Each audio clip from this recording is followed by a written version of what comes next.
2016년 8월 13일자로 중소 영세 상공인 및 서민 생계형 형사범, 불우 수용자 등 4,876명에 대하여 특별 사면을 단행합니다. 이와 더불어 운전면허 행정제재자, 생계형 어린애, 면허 취소, 정지 등 행정제재자 총 142만 2,493명에 대하여 특별 감면 조치를 시행합니다.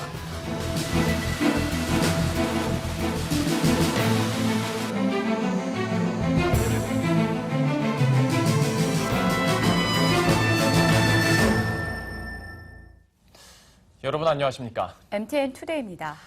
앞서 보신 것처럼 정부가 오늘 광복 71주년 특별 사면을 단행했습니다. 지난해보다 대폭 줄어든 약 150만 명이 특별 사면 대상으로 포함이 됐습니다. 네, 관심을 끌었던 재계 총수들 가운데 이재현 CJ그룹 회장 외에는 대부분이 빠졌는데요. 이와 관련해서 산업부 박명우 기자와 자세히 이야기 나눠보겠습니다. 예. 먼저 이번 특별 사면 대상자 규모 면에서 지난해보다는 많이 줄어들었네요. 네, 그렇습니다. 박근혜 정부 출범 이후에 그 광복절 특별 사면은 지난 2014년 그리고 지난해 올해까지 해서 총 3번째입니다. 우선 지난 2014년 첫 특별 사면 때는 비리 정치인과 기업인을 제외하고 서민생계사범 등 총 5,952명에 대해 특별 사면, 또 운전면허 등 행정제재자 중 약 200만 명에 대해 특별 감면을 시행했습니다. 지난해에는 최태원 현 SK 회장을 포함해 경제인 14명과 영세상공인 1,158명, 그리고 행정제재자 220만여 명에게 특별 사면과 특별 감면을 단행했습니다. 올해도 역시 경제인 14명을 포함해 중소상공인과 생계형 형사범 등 4,876명에 대해서 특별 사면을, 또 운전면허 취소자 등 행정제재 대상자 총 142만 명에 대해 특별 감면을 시행했는데요.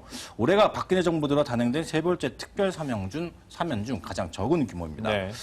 이 같은 이유와 관련해서는 생계형 사면 대상이 늘어난 반면에 살인이나 강도, 조직폭력 등 강력 범죄자, 또 정치인이나 공직자의 부정범죄, 최근 교통사고가 굉장히 많이 일어나고 있는데, 네. 영동고속도로라든지 부산에서 사실 굉장히 좀 심한 교통사고들이 많이 일어났었는데, 교통사고에 대한 경각심을 강화하기 위해 음주운전이나 사망사고 운전자, 난폭 운전자 등을 대거 배제했기 때문으로 보입니다.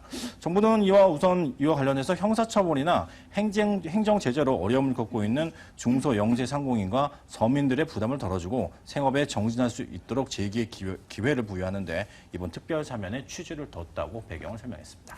네, 이번 광복절 특별 사면의 관심은 사실 재계 총수들에게 쏠리지 않았습니까? 네, 그렇습니다. 그런데 결국 이 총수들 가운데 이재현 CJ그룹 회장만 포함됐죠. 네, 그렇습니다. 특별 사면 전에 거론됐던 재계 총수들은 약 10여 명가량이 됩니다. 네. 이재현 CJ그룹 회장을 비롯해서 김승현 하나그룹 회장, 그리고 구본상 전 LIG 넥스원 회장, 최재원 SK 부회장, 또 조성래 효성회장, 장세조 동국제금 회장 등 10여 명에 달하는데요. 이번에 총 14명의 기업 관계자가 사면 대상으로 선정이 됐는데, 앞서 말씀하신 대로 이재현 CJ그룹 회장을 제외하고는 모두 특별 사면 대상에서 빠졌습니다.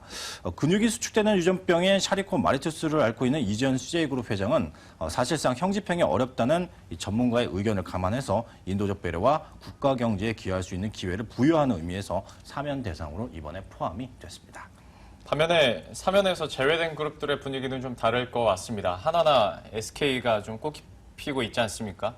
분위기가 어떤가요? 그렇습니다. 우선 가장 큰 아쉬움을 남기고 있는 것은 바로 하나그룹입니다. 네. 지금 김승현 하나그룹 회장이 이제 모친산 중인데, 지난해에 이어 올해도 이제 김승현 하나그룹 회장이 이 광복절 특별 사면 대상에 포함이 됐고, 대상에서 이제 포함이 될 거다, 그런 얘기들이 나왔는데 결국 대상에서 이제 배제가 됐습니다. 예. 김 회장은 박근혜 대통령의 초등학교 동창으로도 알려져 있는데, 경제인 사면을 최소화한다는 원칙에 따라서 올해도 제외가 된 것으로 보입니다. 김승현 하나그룹 회장은 이와 관련해서 그룹 임직원들이 크고 작은 현안 과제들을 차질 없이 수행해달라며 제한된 역할이나마 후원자로서 역할에 최선을 다하겠다고 일단은 말을 했는데요. 당장 이 김승현 하나그룹 회장이 제외가 되면서 하나그룹의 각종 해외 사업도 차질을 빚을 것으로 보입니다. 김 회장은 우선 올해 2019년 2월까지가 집행유예 기간인데 이 기간 동안에 해외 출국이 금지가 되기 때문에 해외 사업에서 어떤 역할을 하기는 힘들 것으로 보입니다.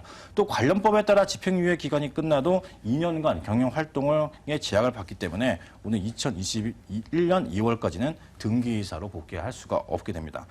지난달 가석방된 최 전 SK그룹 부회장도 이번 사면 대상에서 제외됨에 따라 2년간 기업 경영에 복귀할 수 없게 됐고요. 또 구본상 전 LIG 넥스원 부회장도 형기를 현재 95%가량을 채웠는데 지난번에 가석방에 이어 특별 사면 대상에서도 이번에 빠졌습니다.